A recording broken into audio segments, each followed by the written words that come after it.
사랑하는 여러분, 하나님의 은혜가 강물과 같이 흘러넘치는 목요일입니다. 오늘 이 하루 가운데 하나님 주시는 생명의 은혜가 여러분의 삶 가운데 차고 흘러넘치시게 되기를 주님의 이름으로 축복합니다. 오늘 큐티의 제목은 하나님을 잊은 땅에는 수욕과 눈물만 남습니다 입니다. 오늘 여러분, 저희는 요엘서 말씀을 묵상합니다. 요엘서는 유다 땅에 임한 하나님의 심판의 날에 대해서 말씀하시죠. 이 심판의 날을 여호와의 날이라고 표현합니다. 여호와의 날이 심판의 날이기는 하지만 이미 회개하고 돌이킨 사람에게는 반대로 구원의 날이기도 합니다. 하나님께서 우리에게 주신 날도 마찬가지입니다. 우리의 상황과 형편만을 따지고 있다면 어쩌면 우리는 감사하지 않을 수 있겠죠. 그러나 하나님 말씀에 순종하여 결단하여 나간다면 오늘 이 하루는 다시 오지 않을 감사와 기쁨의 날이 될 것입니다. 오늘 주신 말씀을 기대함으로 말씀 앞에 함께 나가도록 하겠습니다.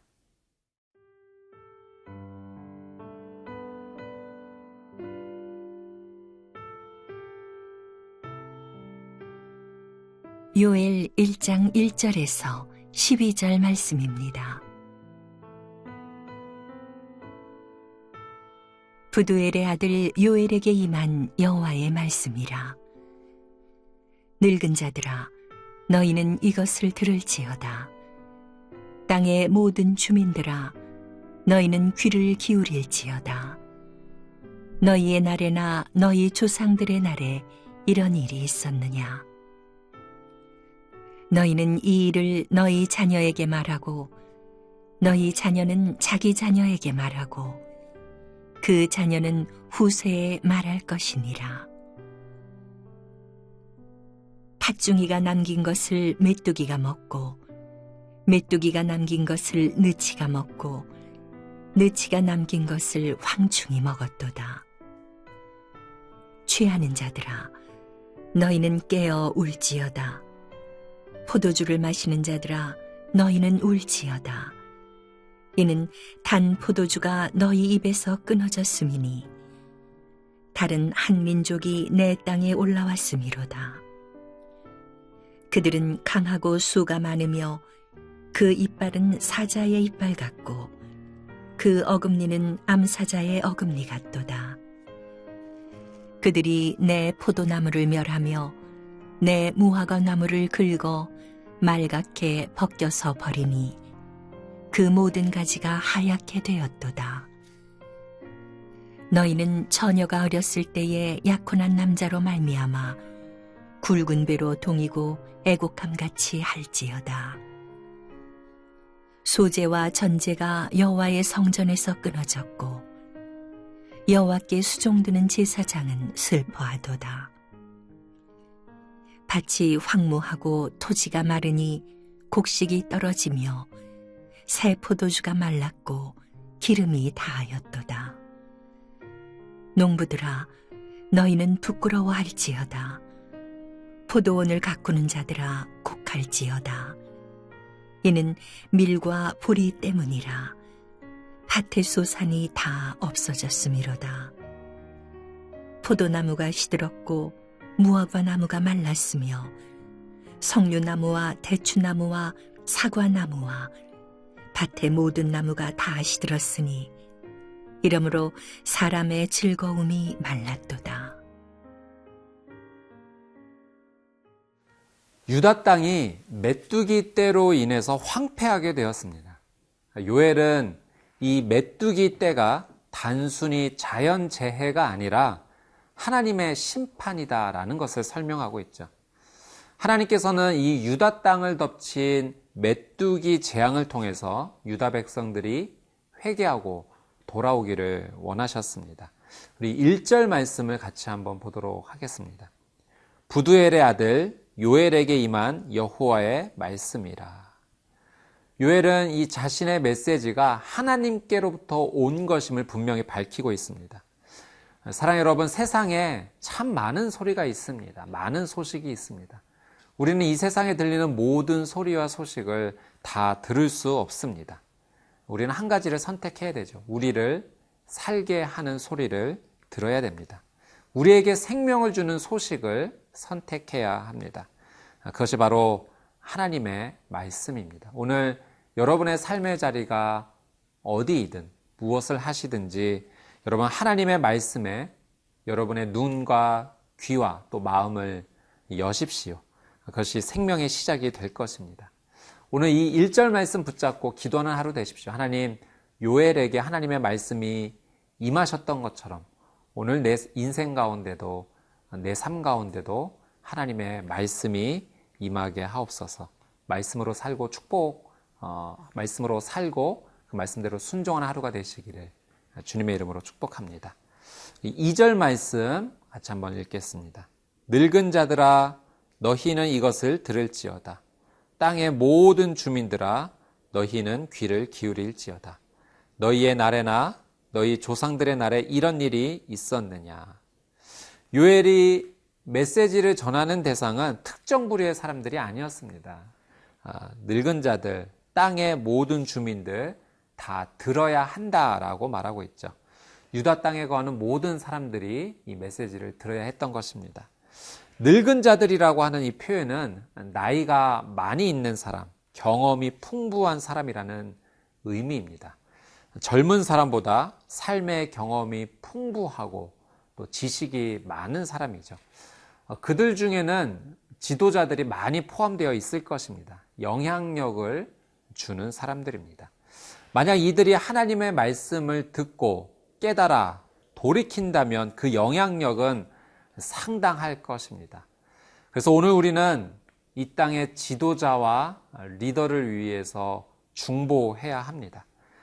그들이 하나님 말씀 앞에 서서 깨달아 돌아온다면 나라와 민족이 바뀌고 또 이 사회가 하나님의 거룩한 말씀 앞에 온전히 서게 될 것입니다.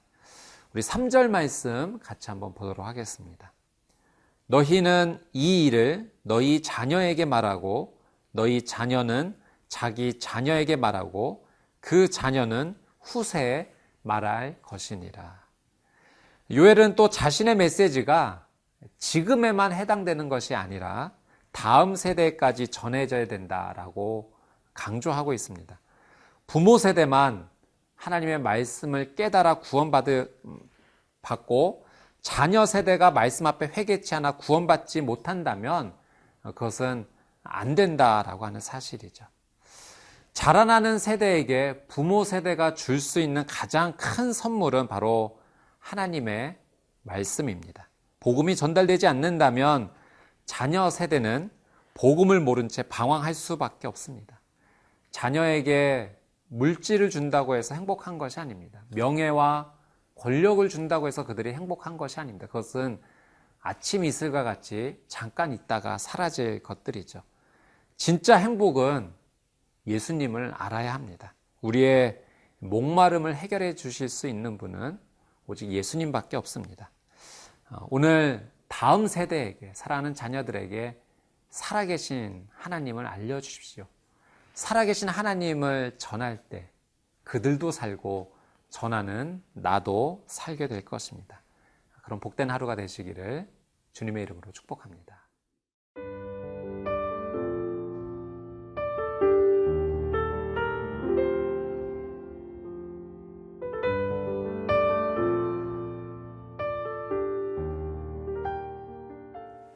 5절에서 8절까지의 말씀은 깨어 애통해야 한다라고 말씀하십니다. 여러분, 우리의 삶 가운데 애통함이 있는지 한번 살펴봐야 됩니다. 어린 자녀가 잘못해서 부모님에게 훈계를 받을 때 정말 세상 떠날 듯이 웁니다. 꺼이꺼이 울면서 눈물 흘리고 잘못했다라고 고백하죠. 여러분, 그 모습이 하나님 앞에서 그 모습이 우리에게 있어야 합니다. 어쩌면 이 세대는 눈물을 잃어버린 세대입니다. 눈물을 빼앗긴 세대입니다. 우리는 심판 후에 찾아올 고통으로 눈물 흘리지 말고 심판 전에 회개의 눈물을 흘려야 합니다. 5절 말씀 같이 한번 보도록 하겠습니다. 취하는 자들아 너희는 깨어 울지어다. 포도주를 마시는 자들아 너희는 울지어다. 이는 단 포도주가 너희 입에서 끊어졌음이니. 요엘은 죄에 빠져 있는 모습을 마치 술에 취한 자들과 같다라고 말합니다. 죄에 빠지고 쾌락에 취해서 영적으로 무감각해진 것입니다. 이 술이라는 것이 이성과 감각을 마비시키고 상황 판단을 제대로 하지 못하게 하죠. 죄도 마찬가지입니다. 쾌락에 빠지게 만들고 영적 감각을 잃고 방향 없이 문란한 삶을 살게 만드는 것이 바로 죄입니다. 8절 말씀 같이 한번 보겠습니다. 너희는 처녀가 어렸을 때 약혼한 남자로 말미암아 굵은 배로 동이고 애곡함같이 할지어다. 여러분, 어려서 약혼한 남편을 잃은 젊은 여인의 이 절망과 슬픔이 얼마나 크겠습니까? 결혼 예복 대신 상복을 입고 통곡하는 여인의 아픔은 이루 말할 수가 없는 것이죠. 요엘은 그와 같이 우리가 하나님 앞에서 이 죄를 회개해야 된다라고 말하고 있습니다. 남편을 잃은 젊은 여인의 슬픔이 크지만 심판날 찾아올 그 슬픔보다는 크지 않은 거죠. 심판날에 찾아올 그때를 기억하며 우리는 미리 울 수 있어야 됩니다. 9절, 10절 말씀도 함께 보도록 하겠습니다. 소재와 전제가 여호와의 성전에서 끊어졌고 여호와께 수종드는 제사장은 슬퍼하도다. 밭이 황무하고 토지가 마르니 곡식이 떨어지며 새 포도주가 말랐고 기름이 다하였도다. 이 메뚜기 재앙의 결과로 그들의 땅이 완전하게 폐허가 되었습니다. 이 소재는 곡식으로 곡물로 드리는 제사이고 전제는 포도주로 드리는 제사인데 이런 기본적인 재물조차 마련할 수 없을 정도로 완전하게 폐허가 된 모습이죠. 또 11절 12절 말씀도 한번 보겠습니다. 농부들아 너희는 부끄러워할지어다. 포도원을 가꾸는 자들아 곡할지어다. 이는 밀과 보리 때문이라 밭의 소산이 다 없어졌음이로다. 포도나무가 시들었고 무화과 나무가 말랐으며 석류나무와 대추나무와 사과나무와 밭의 모든 나무가 다 시들었으니 이러므로 사람의 즐거움이 말랐도다. 이 12절에 나오는 포도나무, 무화과나무, 석류나무, 대추나무, 사과나무, 이 언급된 5가지 열매는 하나님과의 관계 속에서 주어지는 축복을 상징합니다. 또 이런 것들이 풍성하면 실제적으로 경제적으로도 많은 이익이 있죠. 이 열매들이 가득하다는 것은 풍요하고 또 기쁨과 즐거움이 가득하다는 상징인데 이 모든 나무가 다 시들었으니 그 모든 것들이 기쁨과 즐거움이 다 사라진 것입니다.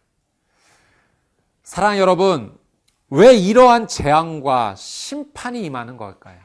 다른 거 아닙니다. 하나님과의 관계가 끊어졌기 때문입니다. 여러분, 농사를 지으시는 분들이 정말 중요하게 여기는 것이 있는데 바로 수로를 확보하는 것입니다. 아무리 좋은 땅, 아무리 좋은 씨앗이 있어도 물이 공급되지 않으면 죽을 수밖에 없습니다. 우리의 관계도 마찬가지. 하나님께서 우리의 모든 공급의 원천이 되시죠. 그분과 끊어지면 죽을 수밖에 없습니다. 오늘 이 하루 하나님 앞에 회개하고 엎드리며 울음으로 다시 살아나는 하루가 되시기를 주님의 이름으로 축복합니다. 함께 기도하겠습니다. 살아계신 하나님, 하나님 앞에 엎드려 우리의 모든 죄를 고백하고 눈물로 주님 앞에 나아갑니다. 이 눈물을 받아주시고 나라와 민족을 살려주시고 이 다음 세대가 복음으로 살아갈 수 있도록 함께하여 주옵소서. 예수님의 이름으로 기도드립니다. 아멘.